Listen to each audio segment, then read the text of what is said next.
देखा जाए तो कॉटन ऊपर की तरफ गई है। क्यों? क्योंकि हमने जब आपकी तरफ से आवाज़ उठाई थी कि जनाब ये जो एक्सपोर्ट फैसिलिटेशन स्कीम के नाम पर, और इसके ऊपर आपको पता है कि टेक्सटाइल वालों ने बड़ा शोर मचाया हुआ है इस वक्त, लेकिन मुकामी काश्तकार की जो फसल को बचाने के लिए, उनको सेफ गार्ड करने के लिए जो इस वक्त कॉटन के लिए किया गया है, मेरे ख्याल से दुरुस्त फैसला है। हमें नज़र आ रहा है कि इंशाल्लाह ये 8,000 क्रॉस करेगा।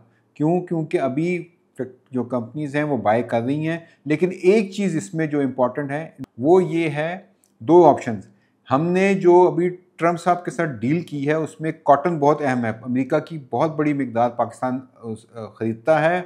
उस वजह से जो टैरिफ उसके ऊपर पाकिस्तान कर रहा है, तो कहीं टैरिफ की इस गेम में ये ना हो कि पाकिस्तान में कॉटन में जो है वो किसान का ख्याल नहीं रखा जाए। या उम्मीद है हुकूमत रखेगी, लेकिन थोड़ा सा मोहताज रहने की ज़रूरत है। और ये हुकूमत को हम सुना रहे हैं